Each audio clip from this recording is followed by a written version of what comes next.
Let's see what else. Let's just pop this guy in, see if we can get some more people in here. Good Friday afternoon, everyone. Thank you for being with us today.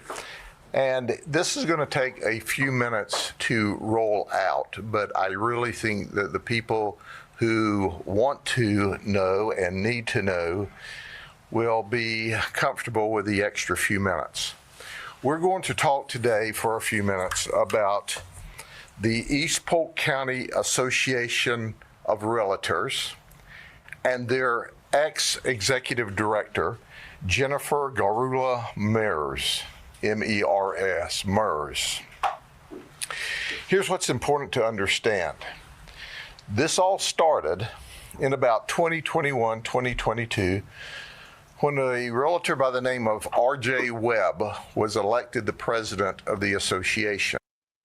Yeah, Polk County, Florida Sheriff Grady, he's a big fan of social media. He does this regular talk with the sheriff gig on his channel. Every once in a while, they've got some decent body cam too.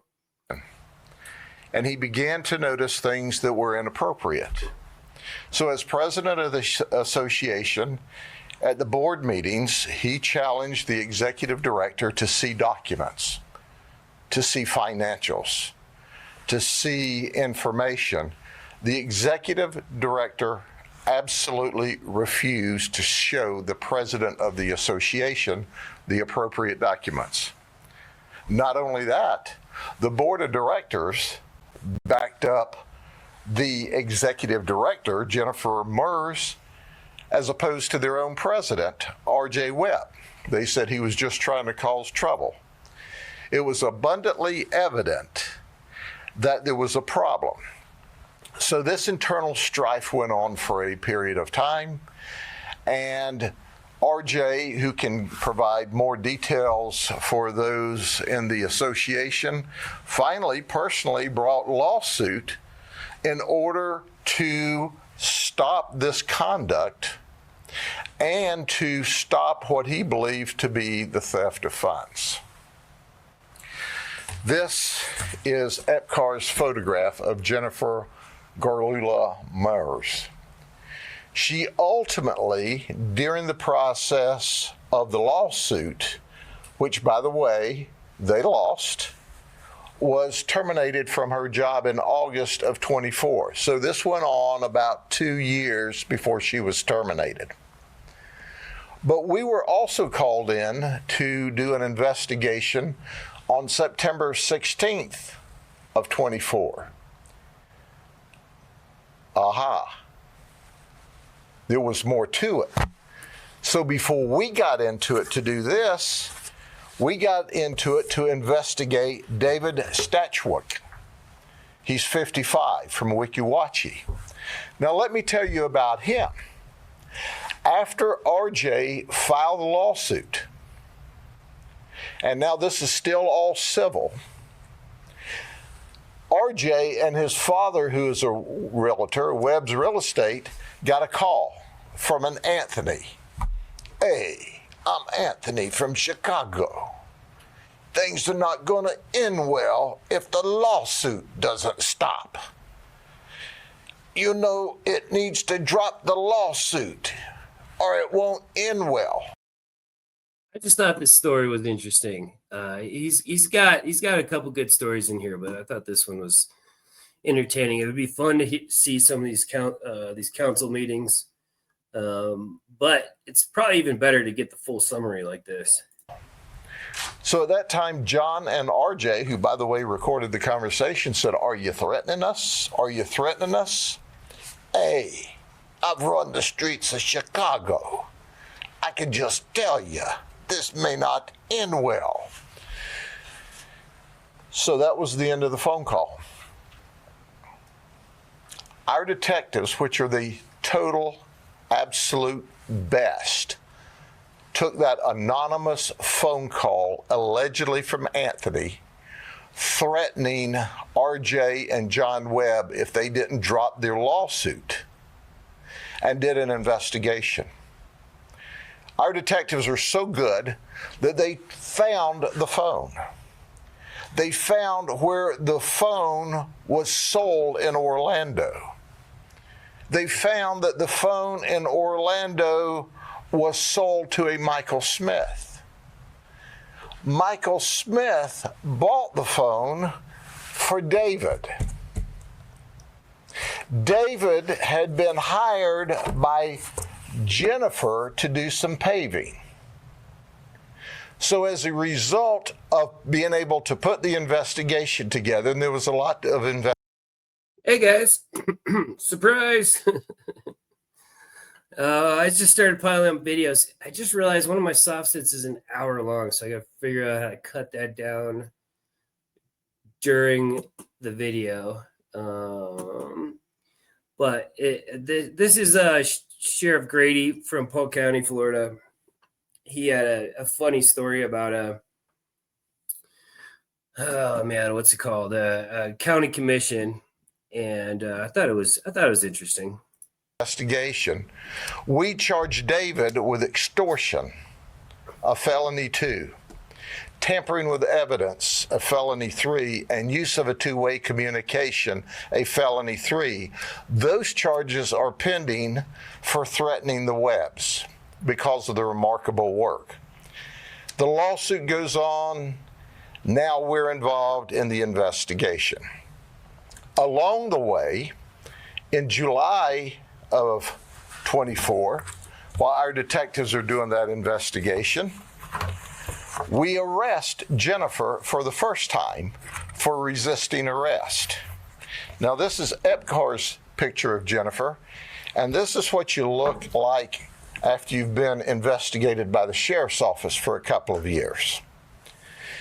So our detectives that work the fraud unit begin their investigation, and they determine in a criminal investigation what was also determined in a civil investigation, that there was more debauchery afoot. In fact, she was double paying herself. She was cutting checks direct, and she was doing direct deposit. We found where there were bonus payments to her. Okay, to catch everybody up, this one's a pretty short story, so if you get the time later to watch it from the beginning, I recommend it. But basically, this lady is the director of the board for the county, and then they recently elected a new president, and the president comes in and says, hey, there's some sketchy things happening with our books. He got a lot of pushback from the county saying, no, she's good. We're all good. And then then he started digging into it further. Apparently she called some mafia guy to try to scare him away. He kept pushing and pushing, and then he got the county involved to investigate this. And this is pretty much where we're at. We found where there was credit card abuse. Now think about this for a second. While she's employed, she's using the credit card to buy personal grooming supplies, beauty products. This is why she's working, stealing their money. This is what she looks like after she can't buy any more grooming supplies and beauty products, and she's under investigation. So the investigation goes on. Our detectives working with the state attorney's office were able to obtain warrants for her arrest. She lived in Hernando County, where she was taken into custody on grand theft charges of more than $20,000, which is like an F2, as well as many other criminal charges. Here's what's interesting to understand. And I say this, East Polk County Association of Realtors Board of Directors at the time circled the wagon in her favor, as opposed to listening to RJ Webb and looking at the obvious information. When you have an executive director that looks the board of directors in the eyes, looks the president in the eyes, and she works for them and refuses to produce documents. So Ace, this is actually one person. The picture on the left is before she started being investigated, and the one on the right is basically after she has been under investigation for a while. In our world, we call that a clue. But they still supported her and forced RJ and his father to go out on their own to sue in order to try to save Epcar. The sad circumstances is Epcar is really on the ropes right now. They're all but broke. In fact, they're in the process of maybe merging with another association so that they can continue on. East Polk County Association of Realtors has been in place. Sorry, not the county, the Association of Realtors, my bad. For decades and decades and decades. There was no checks and balances by the board of directors. They took her job and her side, they took her side while she's doing her job. She very rarely came to the office. She was hired during the COVID years. There was no follow-ups. The bookkeeper just did what the executive director said. The executive director hired her on staff, so there was no one to say, whoa, there's a problem here. And I understand why they didn't, because when the new president comes in and says there's a problem here, the executive board of directors ignores him, chastises him, suggests he not only leave the presidency, but leave the association. But who was right here? Who tried to save the association here? And in the process, David, AKA Anthony, threatened them if they didn't drop the law. So this is the Chicago mobster that the director tried to hire to scare away the president. Lawsuit. This is a made-for-television movie. It didn't have to be that way. Any association, whether you're Little League, T-ball, any volunteer association has to have independent checks and balances.